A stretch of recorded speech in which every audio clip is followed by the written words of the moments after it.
What is your book about? It's a fantasy myth adventure about a troubled teenager who swaps his life for the promise of a dream and steps straight into a nightmare. That's really like wow, isn't it? Where did you get your inspiration from? My inspiration comes from many places, really.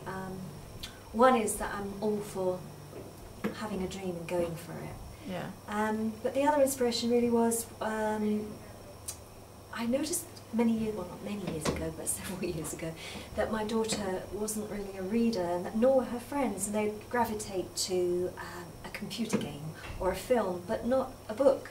So I thought, I wonder if I can write a book that moves like a computer game and like a film, which is a real page-turner with short chapters. I had started several books before that, but never finished them, and this one I decided. Okay, so, good morning. Good morning. What did you like about the book? I like the fact that it was quite fast-paced and exciting, and also you always wanted to know what happened next. Okay. Sorry. Was it ever your fantasy as a child to be one of the characters in your novel, and if so, what one? Not in this novel. Okay. I have got another in mind, which will be an adult fantasy, and that's a kind of a romantic fantasy, and I'm really looking forward to writing that one. Okay. What characters do you like and why? I really like the two main characters, Tad and Storm, because of their relationship, how they're always against each other, but they're always almost together at the same time because they're brothers. Okay. And then, are you looking forward to her next book? Yes, I am, because I really want to know what happens next. Okay. How has it you've been able to put your novel into schools? Well, that's a really good question, actually. When I finished the novel, I tested it out in schools, just with a draft copy of it.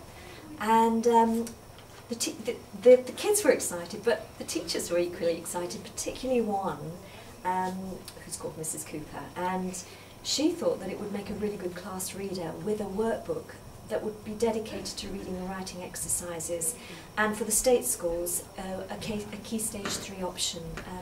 So she wrote this, and it's absolutely amazing. You might like to flick through it later, but I'll tell you what I really like about it. As a mum, Yeah. when your kid comes home from school and they're young and you want to help them, but you don't understand the jargon, this sorts it, because inside all the Key Stage 3 criteria is marked out. So if the children come home with an exercise, the mums can actually say, if they're stuck, well, this is what's expected of you. And equally, the children can see by the exercises what's expected by them. I'm sure that you'll interview Mrs. Cooper, but you'll see that, perhaps the camera can't see it quite well from there, but at the top, all the AFs are marked clearly, and they explain what's expected of the student. So I think this is fantastic, and the schools have got very excited about it. It's in 7 schools as a class reader now. Good morning, Mrs. Cooper. A couple of questions for you. Why do you think this novel is a particularly good novel to teach in schools? I think it is interesting. It's nothing like the kind of novels that we talked before. So the genre that it is, it's a kind of fantasy genre, and it's the characters are very colourful and very outgoing, and also it's set out like a kind of video game. So there are different levels as you go through the novel, which the children find really interesting. Tell us a bit about your next book. Maybe a bit of an insight into what's going on. Well, I don't want to tell you too much, because for the readers who haven't read book 1, if I tell you the intro for the book, I will tell you what it's called though. It's called The World of Whispers, and that's going to be due out in spring. Are you looking forward to her next book? I think it'll be interesting to see how it turns out and how it's different to the book she's done, Demons and Thieves. Would you want it to be similar to the book you've just read? I think I'd like it to be different, just because it would be good to put a different light on it. Okay.